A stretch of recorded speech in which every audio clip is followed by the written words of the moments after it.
Welcome back to the channel. My name is Kolby Van Camp here with Cole Carmody. Cole is a buddy of mine back from my undergrad. He's doing fantastic stuff for GoPowerCat.com. He's now one of their insiders, and you'll find him asking Chris Kleiman all the hard questions at the press conferences these days. So, Cole, thanks for joining me in this reaction to an absolutely flabbergasting game from Kansas State last. Yeah, Colby, thanks for having me on. It was wild, to say the least. I don't think anybody saw this game coming. I've had people come up to me and talk to me and say, well, you predicted them to win. Surely you thought that they would win. I was like, no, I did not think that they would win 48-0. It was a complete game. And it's the first time that K-State has played a complete game the entire season. And I think that's what makes this team so scary. And obviously, Oklahoma State found out the hard way. When they put a complete game together, they are one of the best teams in the country. Obviously, now they have moved up.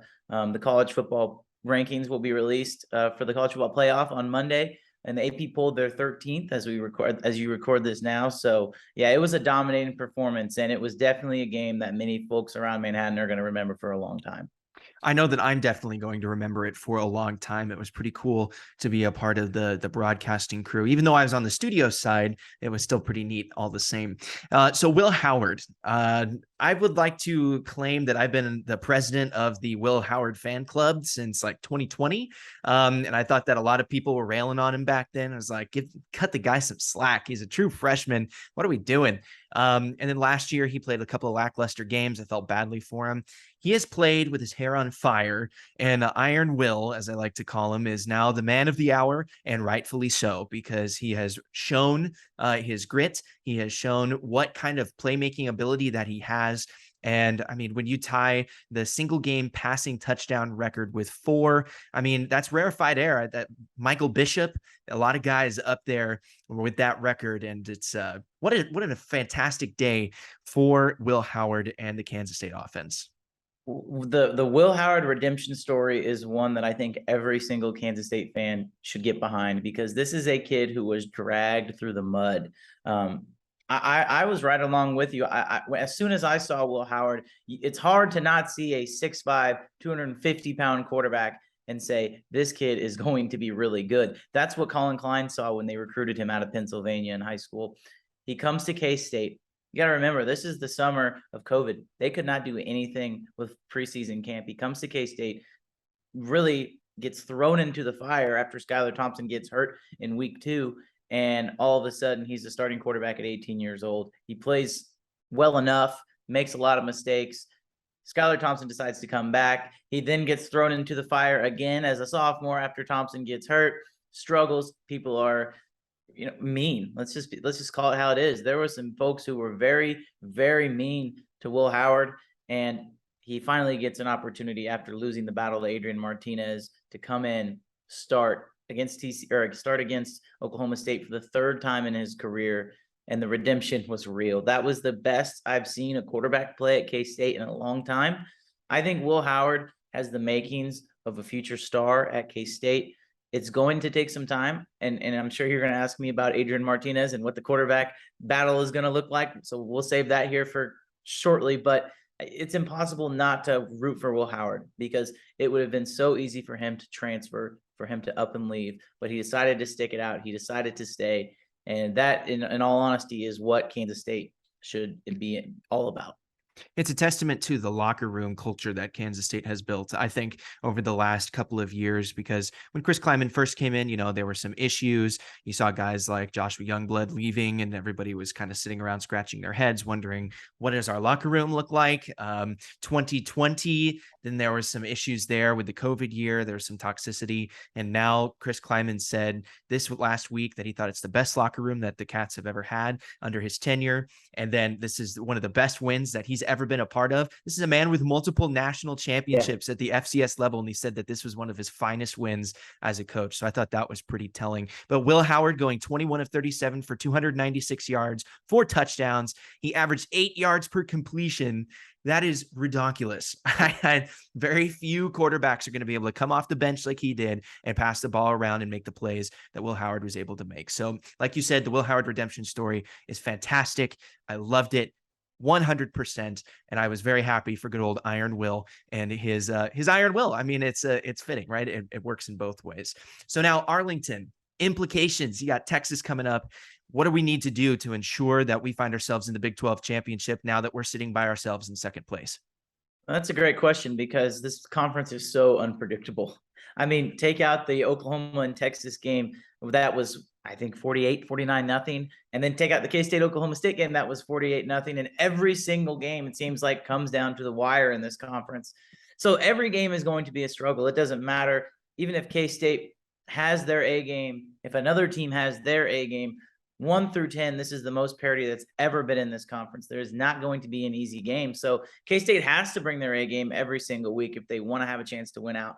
I have said from the beginning, I think this team is going to make the Big 12 championship game. I predicted them to finish at 10-2 before the season started. Obviously, I didn't have a loss to Tulane on that record, but they can still get there. I still think this team can win out.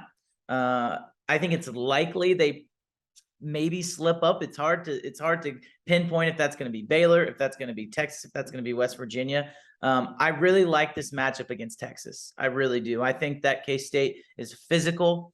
I think K-State is great in the secondary. Quinn Ewers is going to be one of the better quarterbacks this team has faced. He struggled against Oklahoma State. Texas has a chance now to get healthy with a bye week. They're going to come into Manhattan focused because this is a big game for Texas. If they win, they're in the driver's seat potentially to be in that race to make it still. They're still very much alive in the race to Arlington, especially if they win. So there's a lot to play for Texas. At the end of the day, I think it's going to come down to who do you trust more, Chris Kleiman or Steve Sarkisian? And I'm taking Chris Kleiman every day of the week and twice on Sundays. I'm not a believer in this Texas team. I'm not a believer in Steve Sarkisian. I know I just said all of that because football is football and anything can happen. But I think K-State will win on Saturday. I know the line opened as a pick'em, which, again, Texas is so overvalued when it comes to Vegas. How they opened as a 6.5-point favorite at Oklahoma State last week is still a shocker to me. That was the most easy free money I've ever won in my life. Let me say that right now. So, yeah, I don't understand why Texas continues to get value with the bettors in Vegas, but I do know this. I know K-State's a very good football team, and they have a great chance to potentially have a rematch with TCU at the Big 12 championship game. Yeah. And before the TCU game, I've been talking about it on my radio show on Wildcat 91.9 that I think if you want to find yourself in Arlington, you have to win with the gauntlet that you have with TCU, Oklahoma State, Texas. You have to win 2 of those 3. If you acquire 2 of those 3 tiebreakers, it is probably likely that you will find yourself in Arlington, because if you're able to pick up those tiebreakers, then you could probably find yourself dropping a loss to either Baylor, West Virginia, or God forbid, KU. And if that happens, you probably are still able to find your way in there because of just the way that the wacky Big 12 is playing itself out. And tiebreakers are going to be the key if you're trying to find yourself in there. Defense was the name of the game for Kansas State on Saturday. And I was very impressed with the linebackers. There's a lot of issues at depth there. A lot of guys stepped up. And so my final question to you for this little I guess, recap of just, I can't even get my head around it still. It's just such a huge game. What was your impression of the linebacker core and what they did to Oklahoma State? Without Daniel Green, I was very worried that the defense would struggle, and rightfully so. He has been the heart and soul of this Kansas State defense now for the last 2+ years. Anytime you take your best middle linebacker out, the quarterback of the defense, you would think there would be a letdown. But Nick Allen and Austin Moore absolutely stepped up. We talked to Austin Moore at a press conference a few weeks ago, and he called them the Bucyrus brothers. The Bucyrus brothers. Bucyrus, Kansas is a small, tiny town in between Blue Valley and Lewisburg, which is where both of those guys are from. He said they meet up and they go fishing there all the time.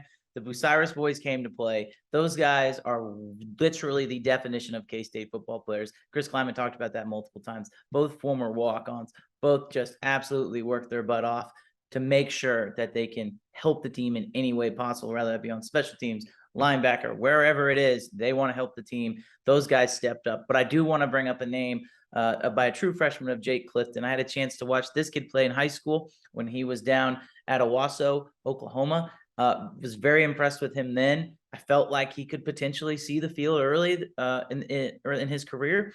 Well, it turns out now with the injury to Bo Palmer, another former walk-on. Jake Clifton is going to be the number, I guess you could say, 3 linebacker. He was going to play. He played a significant amount of snaps on Saturday. He almost had an interception. That interception went to Julius Brents.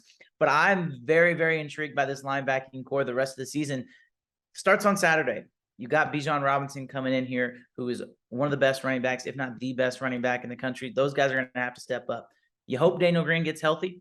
I would say there's a better chance he plays this week than there was last week. I'm not sure. Obviously, we'll talk to Kleiman on Tuesday to find out about that. But if Daniel Green can go, all of a sudden, you're back to full strength, and you're looking really good, not just at that position, but at the defense as a whole, a defense that's shut out the number 3 scoring offense in the country. That's a scary thought for other opponents. It is indeed. Cole, thank you very much for taking time out of your Sunday to chat with me and to put together this little recap. It's been fun, my friend. I appreciate it. Thanks, Kolby. What's going on YouTube? It's Kolby Van Camp. Thank you for sticking around to finish out my video. It'd mean a lot to me if you'd hit the like, smash subscribe, and ring the heck out of that bell so that you never miss another one of my athletic coverage videos. Again, looking forward to our next time. See you soon.